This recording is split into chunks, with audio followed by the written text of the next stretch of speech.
Sir आप जो यात्रा कर रहे हैं, आपके साथ जो काफिला चल रहे हैं, क्या आपके रिश्तेदार लोग हैं या भाड़े पर लाए हुए लोग हैं?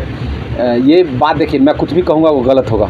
अगर मैं आपकी अपेक्षा होगी कि मैं कहूँ कि मेरे रिश्तेदार नहीं हैं या भाड़े पर लोग नहीं हैं, इससे बेहतर है कि जब लोग आते हैं उस समय माइक से आप खुद ब खुद पूछिए, आपको पता चल जाएगा कि कौन लोग हैं। जब सरायरंजन विधानसभा के एक प्राइवेट शिक्षक थे, उन्होंने मंत्री जी पर आरोप लगाए हैं कि उनके कारण हम लोग को नौकरी नहीं मिला, बाहरी लोगों को नौकरी दिया गया। बिल्कुल सर, जो आप यात्रा कर रहे हैं, आपके सामने बहुत सारे नदियां सूख गए, बहुत सारे सरायरंजन में घटना हुई, बहुत सारा आर्थिक स्थिति भी कमजोर हुआ, लेकिन तब आवाज़ नहीं उठाए। लेकिन क्या हुआ जो 15 साल 20 साल माननीय मंत्री जी के रहने के बाद आप ये यात्रा प्रारंभ किए?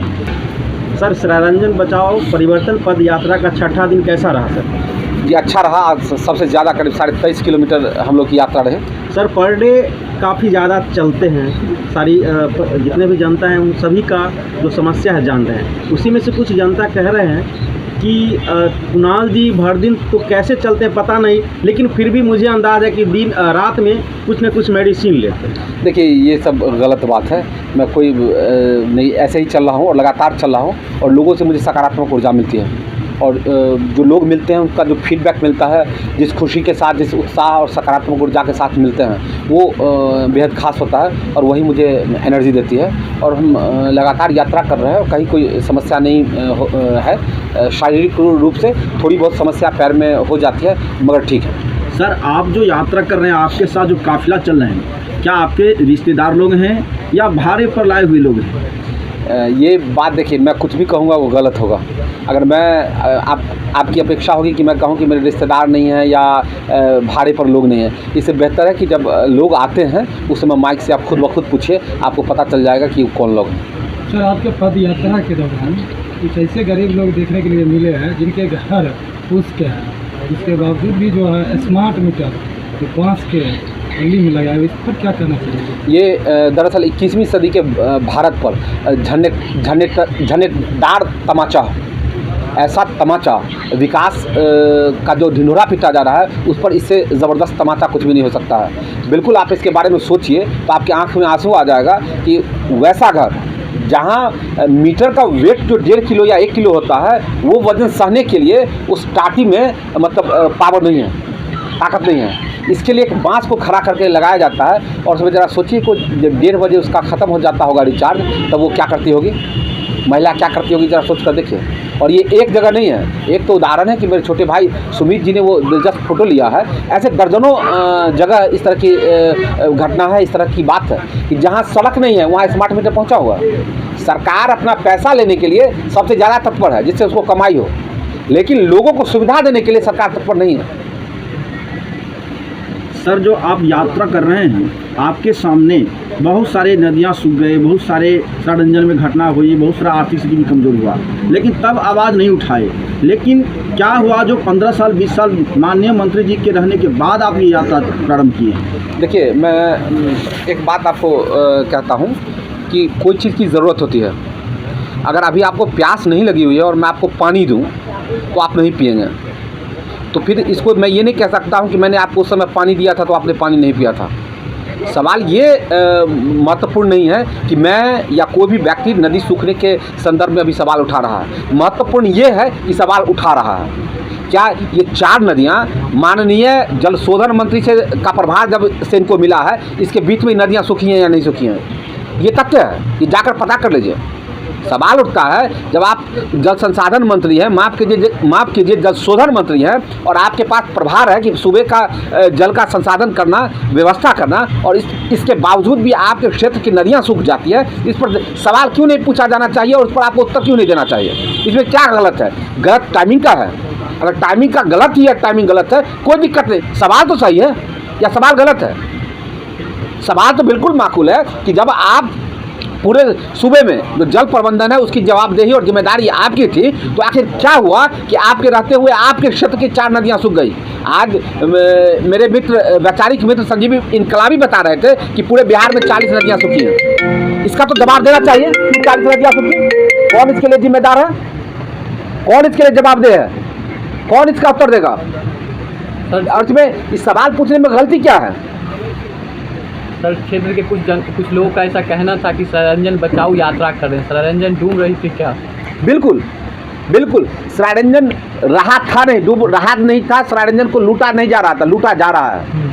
माननीय के संरक्षण में जो संगठित भ्रष्टाचार है और दलाली है, हर ग्राम पंचायत में जो अच्छे लोग थे, बुद्धिजीवी लोग थे, जिन्होंने माननीय को स्थापित किया था, आज धकेल कर उसको हाशिए पर रख दिया गया है। और जो दलाल किस्म के 2-4 लोग थे, उसके माध्यम से पूरे सराय रंजन को चलाया जा रहा है। आपको जानकर आश्चर्य होगा कि सराय रंजन में जो विकास की योजनाएं होती हैं सरकार की, उसका शिलान्यास और उद्घाटन माननीय के निजी सचिव द्वारा किया जाता है। इससे बड़ा दुर्भाग्य की कोई बात होगी? तो क्या यहाँ लोकतंत्र डूब नहीं रहा है? डूब रहा है कि नहीं डूब रहा है? आप बताइए कि जो भी ब्लॉक है या अंचल है या थाना है, कोई भी व्यक्ति बुलाइए जिसका काम बिना पैसा का हो गया हो। इसी भ्रष्टाचार से सराय रंजन को बचाना है। सर, सराय रंजन मेडिकल और इंजीनियरिंग कॉलेज के आसपास विकास मिला सर? बस अभी मैं पहुंचा नहीं हूँ, पहुंचने वाला हूँ। जब मैं विद्यापति नगर में था तो कहा जाता था कि विद्यापति नगर को छोड़िए, वहाँ विकास नहीं हुआ है, सराय रंजन में आइए। अब सराय रंजन में मैं लाट बसेपुर गंगापुर से होते हुए अभी मैं यहाँ गंगसारा के आसपास बैठा हुआ हूँ, तो कहा गया कि इधर विकास नहीं हुआ है, अब चलिए नरघोघी वहाँ विकास दिखाते हैं। अब है 1-2 दिन में हम नरघोघी भी पहुँचेंगे और देखते हैं वहाँ क्या विकास हुआ है। सर, एक सोशल मीडिया पे एक बच्चा का जो है काफ़ी तेज़ी से वीडियो वायरल हो रहा है। वो बच्चा बता रहा है कि जो आज तक जो है कोई नेता जो है छोटे बच्चे से नहीं मिलते, खाली बुजुर्ग लोग से मिलकर चले जाते हैं, लेकिन कुणाल जी जो है मुझे पेन भी दिया और वो पेन से इतिहास लिखे नहीं। तो वो बच्चे के लिए क्या कहें? चलिए उस बच्चे को मेरी तरफ से धन्यवाद, और उसको अपनी पढ़ाई पर ध्यान देना चाहिए। और मुझे लगता है कि राजनीतिक बातों में बच्चों को भी इन्वॉल्व नहीं होना चाहिए, पढ़ाई पर ध्यान देना चाहिए, ज़्यादा अच्छा। सर, आपके कथनानुसार माननीय मंत्री जी का बहुत सारा संपत्ति कई राज्यों में स्थित है, क्या कुणाल कुंवर जी के मंशा वही है कि विधायक मंत्री बनने की चाह है? देखिए, मैंने कहा है कि जांच होनी चाहिए, मैंने कहा है कि जांच होनी चाहिए। मैंने ये नहीं कहा कि कितने शहर में क्या है, मैंने ये कहा है कि आखिर जो सराय रंजन का पैसा लूटा जा रहा है, कहाँ जा रहा है और किसके द्वारा लूटा जा रहा है, इसकी जांच होनी चाहिए। नंबर 1 बात। नंबर दूसरी बात कि मैं इसमें कुछ नहीं कह सकता हूँ, या कोई भी व्यक्ति से आप सवाल करेंगे तो वो आपको यही कहेगा कि मैं ऐसा नहीं करूँगा। लेकिन जनता के पास या किसी और के पास हम पर विश्वास करने के अलावा क्या विकल्प है, या कोई भी व्यक्ति जो कह रहा है उस पर विश्वास करने के अलावा क्या विकल्प है? सत्ता पक्ष के द्वारा बताया जाता है सिर्फ बार कि राम जानकी मेडिकल और इंजीनियरिंग कॉलेज जो है बना दिए, लेकिन हाल फिलहाल कल या परसों के सोशल मीडिया पे देखा गया है कि यहाँ जो भी छात्र छात्राएं पढ़ते थे तो वो जो है तबीयत उनका बिगड़ जाते हैं तो समस्तीपुर सदर अस्पताल में जाके इलाज कराते हैं। तो सर, इस पर क्या? अच्छा, ये बताइए कि वो तो बच्चे की बात करते हैं, जो नरघोघी में स्टाफ हैं, जो स्टाफ बहाल है, वो भी अपना इलाज कराते हैं समस्तीपुर और पटना जाकर। ये कितना बड़ा दुर्भाग्य की बात है, ये बताइए। वो एक वीडियो आप लोग को मिल गया तो आपको लगता है ये घटना। मैं अभी आज था करीब सुभाष चौक से नरघोघी से 1.5 किलोमीटर दूर, मैं गांव में यात्रा कर रहा था। वहाँ मुझे 4 लोग मिले जिसकी तबीयत ख़राब थी। मैंने पूछा कि आप इलाज के लिए नहीं गए? वो उन्होंने कहा कि मैं गया, मुझे रेफ़र कर दिया गया कि यहाँ इसकी व्यवस्था नहीं है। तो यही तो विकास की हकीकत है, इसी से तो सराय रंजन को बचाना है। सवाल ये उठता है कि 5 साल पहले यही मंत्री मुख्यमंत्री को बुलाकर क्यों हॉस्पिटल का उद्घाटन करवा दिए थे?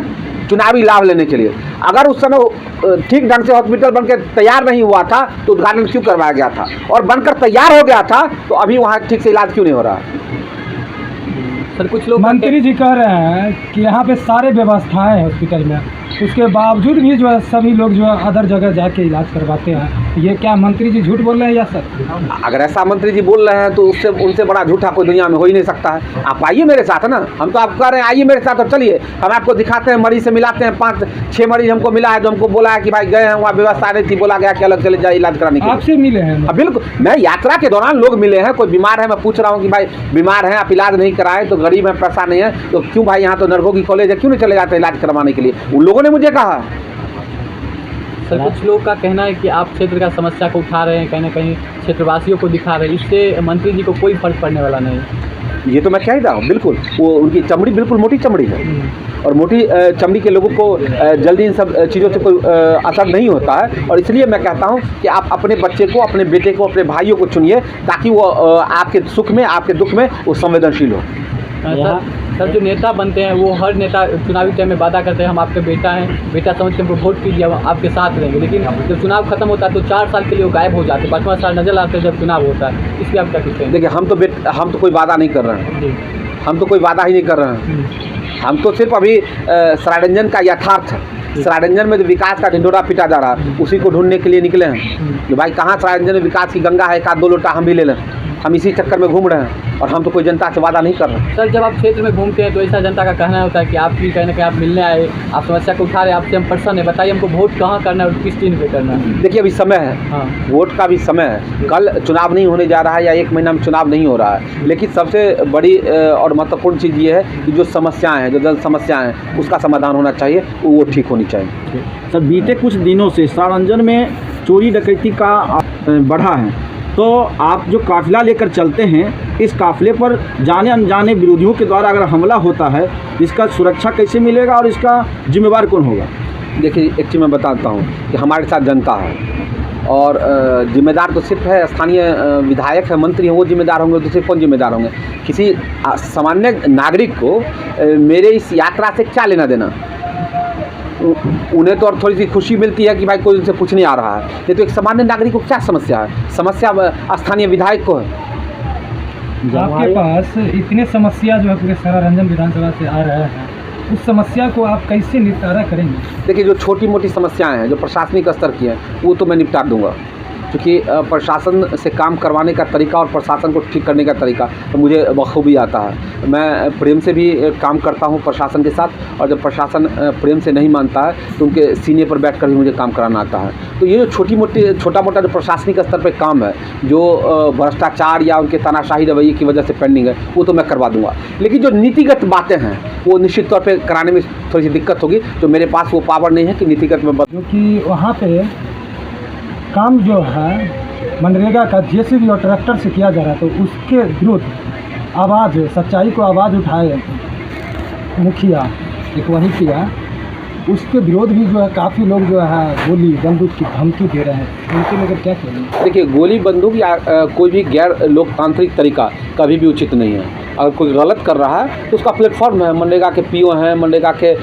जीडीसी है, या जो प्लेटफॉर्म है लोकपाल है, उसमें उसके माध्यम से निदान निकालना चाहिए। लेकिन लड़ाई झगड़ा, लाठी, गोली, बंदूक, ये किसी समस्या का समाधान नहीं हो सकता। ये समाधान समस्या बढ़ाने का तरीका। क्या मनरेगा का कार्य जो है सर जेसीबी और ट्रैक्टर से होता है? जी नहीं, ट्रैक्टर से होता है। ट्रैक्टर से उसका प्रावधान होता है, मतलब ट्रांसपोर्टेशन के लिए, वो भी उसके लिए अलग से लेना पड़ता है परमिशन। हाँ, जेसीबी से नहीं होता है, लेकिन ट्रैक्टर का इस्तेमाल किया जा सकता है, वो कन्वेंस के लिए, तो वो किया जाता है। सर आज आप जब क्षेत्र में घूम रहे थे उस टाइम एक तालाब में कुछ बच्चे क्रिकेट खेल रहे थे, जिस क्षेत्र का बच्चा कहीं ना कहीं आज देश में नाम रोशन कर रहा है, उस क्षेत्र का बच्चा क्रिकेट तालाब में खेलता है, सूखा तालाब में, इसके लिए क्या कहेंगे? अब तालाब की क्या बात कर रहे हैं, जमवाड़ी में खेलने के लिए जाता है, लेकिन वो भी सिस्टम से नहीं बना हुआ है। मैं रायपुर में था तो वहाँ के काफ़ी बच्चे आए थे जो होमगार्ड की तैयारी कर रहे थे, कि उन्होंने कहा था कि भाई मुझे दौड़ने में समस्या होती है, हमारे इर्द गिर्द कोई मैदान नहीं है। वो बच्चे उठ के आते हैं, गंगसारा जो अहमदपुर हाई स्कूल है वहाँ उठकर आते हैं, तो समस्याएं होती है। तो और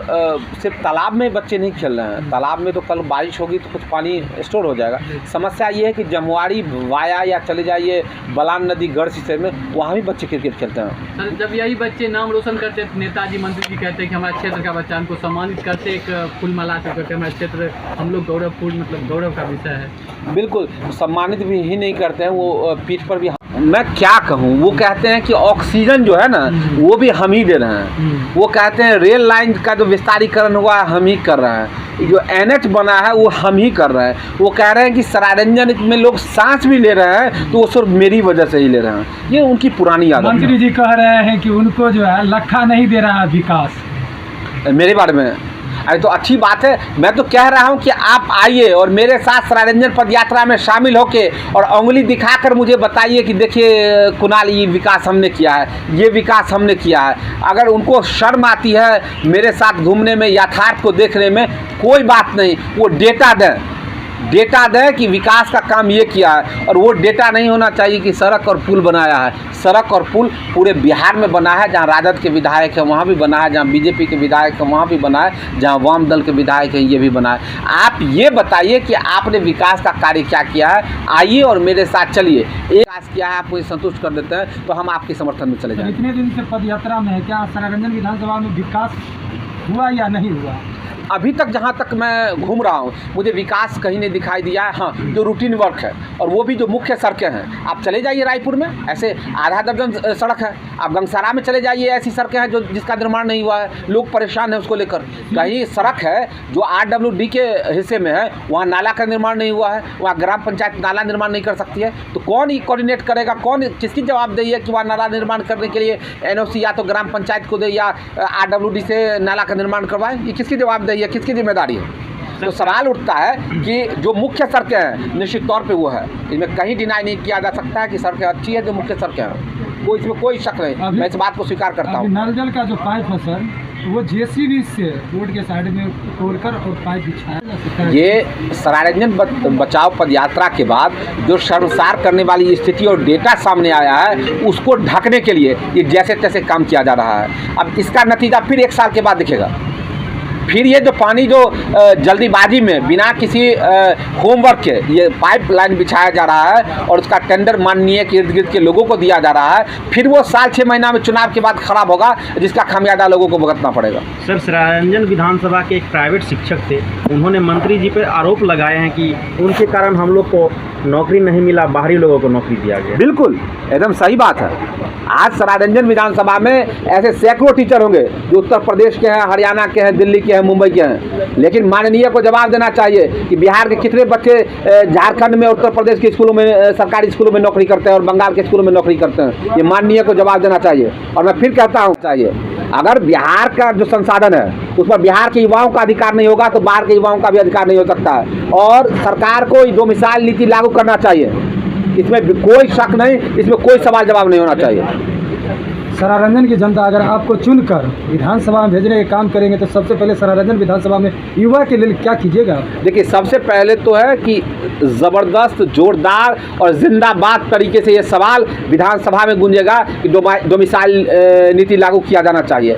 आज जो नरगोगी मेडिकल कॉलेज है या इंजीनियरिंग कॉलेज है, वहाँ गार्ड की नौकरी में 30,000 रुपये से लेकर 2 लाख रुपये तक घूस लेकर बहाली की जा रही है, उसको रोका जाएगा और यहाँ के स्थानीय युवाओं को नौकरी लगाई जाएगी। ये सबसे पहले कदम होगा। और बहुत ऐसे प्राइवेट संस्थान है, प्राइवेट कंपनियां हैं जिससे बातचीत करके उनको यहाँ स्थापित किया जा सकता है, उनको स्थापना कराया जा सकता है।